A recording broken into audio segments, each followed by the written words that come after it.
action. Malgré le constat sans appel des 3 premiers épisodes, rôle occulté. Qui a financé Hitler pour pouvoir faire la guerre? Fable. Pourquoi les Américains ont soutenu, voulu et financé l'Union Européenne alors qu'elle était censée leur faire concurrence? Appartenance jamais révélée. Monsieur, quel est le lien entre la Révolution française et la franc-maçonnerie? Même devant l'évidence, je vois les sceptiques dire « Ouais mais si ce que tu dis c'était vrai, ça serait hein !» Sous-entendu, la télé, les médias en parleraient. Les médias en parleraient? Vous êtes sûr?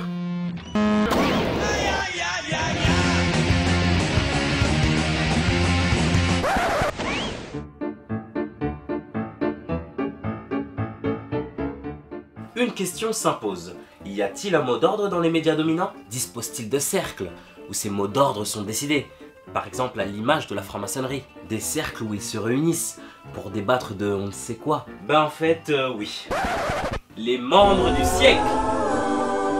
Mais n'ayez crainte, les médias tiennent sur une charte inviolable qui contient l'objectivité, la transparence, le pluralisme, l'indépendance des chaînes, des économistes comme des journalistes.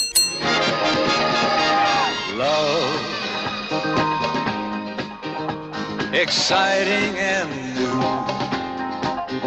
Come aboard, we're expecting you. And love. Ça vous dit si on jette un œil? Pour commencer, la proximité entre les médias et les politiques est flagrante. Et l'exemple du siècle arrange encore moins les choses. Le Club Le Siècle, fondé en 1944, réunit depuis plus de 70 ans la quasi-totalité du pouvoir politique, économique, financier et médiatique français. On peut voir ainsi, lors de leur dîner mensuel à Paris tous les derniers mercredis du mois, défiler hommes politiques, de gauche comme de droite, hauts fonctionnaires, chefs d'entreprise, journalistes, économistes, intellectuels, représentants du monde de l'édition et de médias de premier plan. Le mot d'ordre, rien ne sort de cet hôtel. Oui, et la seule chose qu'on a envie de dire, c'est pourquoi.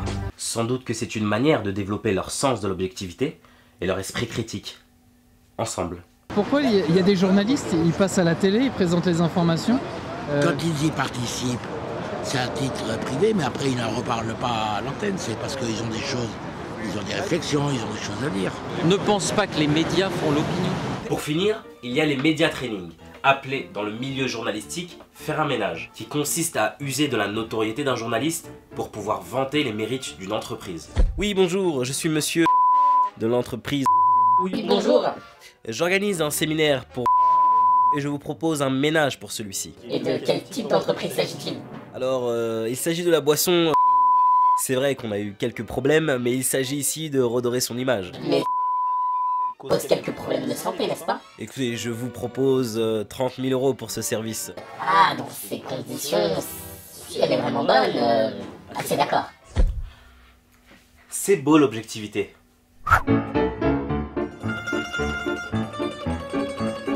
Plus les médias sont nombreux, plus leur concurrence apporterait un meilleur traitement de l'information. Ce qu'on oublie de préciser, c'est que ces médias, télé, radio, presse, sont pour la plus grande majorité tenus par les mêmes. Oui, mais ça aussi, si c'était vrai, ça se serait, hein.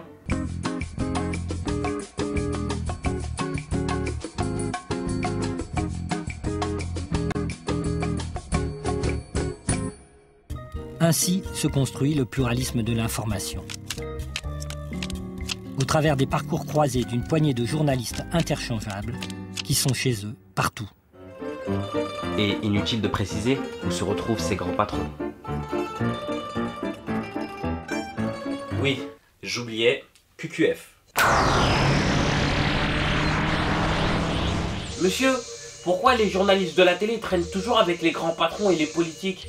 Mais vous ne trouvez pas que vous exagérez un peu? Je ne vois absolument pas de quoi vous parlez. Par exemple, vous connaissez pas les dîners du siècle, place de la Concorde? Well done. Ah non, je ne vois pas de quoi il s'agit. C'est quoi? Encore, cette réaction du prof peut se comprendre. Mais quand il s'agit de ça... Tu connais pas le dîner du siècle? Le dîner du siècle, c'est un endroit où tous les derniers mercredis du mois... C'est ça le piège, vous vous foutez de moi là? À l'Automobile Club de France, place de la Concorde. Place de la Concorde. Ou de ça. Hier, il y avait le dîner du siècle hier. Il y avait le dîner du siècle. et toutes les élites. Il y avait Nicole Notat, vous devez connaître Nicole Notat. Non? T'es branché complot quoi. Hein? T'es branché complot quoi. Non? C'est ce qu'elle était? Là il y a une révolution, c'est pas un complot là.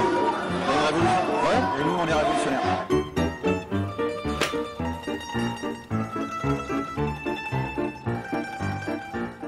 Je considère pour moi, Claire Chazal, que l'argent et la politique doivent être séparés.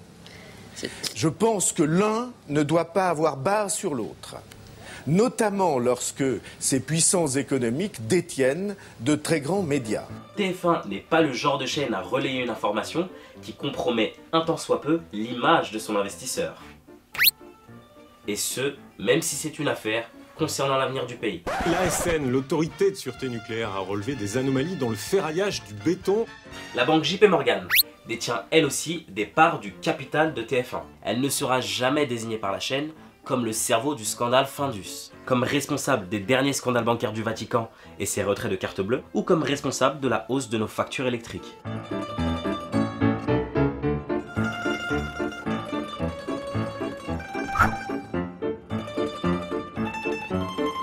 Exclusivement présentés sous leur titre universitaire, l'intellectuel et l'économiste ne sont que très rarement présentés comme représentants des intérêts des banques, même s'ils y siègent en tant qu'administrateurs et qu'ils sont rémunérés par ces mêmes banques. Au point que les mêmes qui n'ont pas vu arriver la crise sont les mêmes que l'on invite pour pouvoir la commenter. La question que je me pose, si économiquement tous s'accordent, le désaccord politique est-il bien réel? Dans un milieu où tous fréquentent les mêmes endroits, l'idée de promouvoir une pensée unique peut vite émerger. Et cette idée supporterait-elle la contradiction? Et d'autre part, en faisant ça et en s'endettant, de permettre à ce que les détenteurs de monnaie internationale à l'échelle mondiale, je suis d'accord avec Jacques Attali. Bon ben, peut-être qu'on peut encore penser par nous-mêmes. On a chacun le droit de penser ce qu'on veut, mon Patrick. Non. Quoi? Non. Mais malgré tout, si les médias ont pour mot d'ordre le silence en privé, pourquoi ne l'auraient-ils pas en public? Sur ce, c'est encore à vous de choisir. Soit vous choisissez la pilule bleue. Oui, mais ça aussi, hein. Si c'était vrai, ça serait, hein. Ok. T'as tout compris. Regarde par ici. Vous choisissez la pilule rouge. Et c'est à vous que je donne rendez-vous pour le prochain Restez débranchés. Lumière.